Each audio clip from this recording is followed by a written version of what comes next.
പുനലൂർ നഗരസഭയിലെ റെയിൽവേ പുറമ്പോക്ക് നിവാസികൾക്ക് കേളങ്കാവിലെ സർക്കാർ ഭൂമി വിതരണം ചെയ്യുന്നു.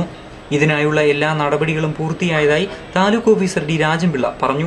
റെയിൽവേ ഡെവലപ്മെന്റുമായി ബന്ധപ്പെട്ട റെയിൽവേ പുറമ്പോക്കിലെ താമസിക്കുന്നവരെ പുനരധിവസിപ്പിക്കുന്നുവെന്ന നിർദ്ദേശത്തിന്റെ അടിസ്ഥാനത്തിൽ നമ്മുടെ റവന്യൂ വകുപ്പ് മന്ത്രി, ബഹുമാനപ്പെട്ട റവന്യൂ വകുപ്പ് മന്ത്രി ഒരു മീറ്റിംഗ് വിളിക്കുക.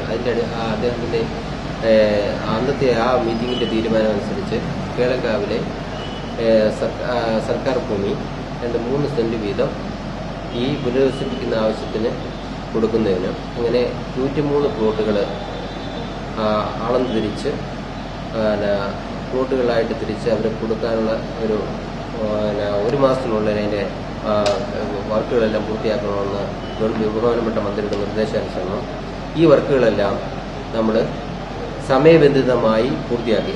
പ്ലോട്ടുകളുടെ നറുക്കെടുപ്പ് കളക്ടറുടെ സാന്നിധ്യത്തിൽ ശനിയാഴ്ച 10:30 താലൂക്ക് ഓഫീസിൽ നടക്കും.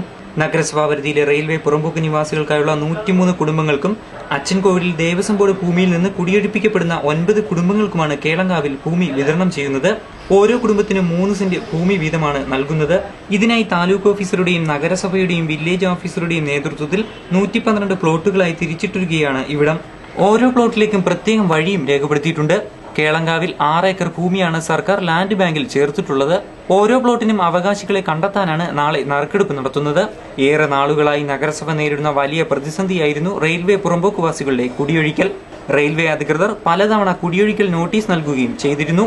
ഇവരുടെ പുനരധിവാസം നടപ്പാക്കാത്തത് ഗേജുമാറ്റ ജോലികളെയും ബാധിച്ചിരുന്നു. പുറമ്പോക്കുവാസികൾക്ക് കുറെ പേർക്ക് EMS ഭവന പദ്ധതിയിൽ ഉൾപ്പെടുത്തി വീടുകൾ നൽകിയിട്ടുണ്ട്. ബാക്കിയുള്ള കുടുംബങ്ങളെയാണ് കേളങ്കാവിൽ പുനരധിവസിപ്പിക്കുന്നത്. News bureau, Punalur.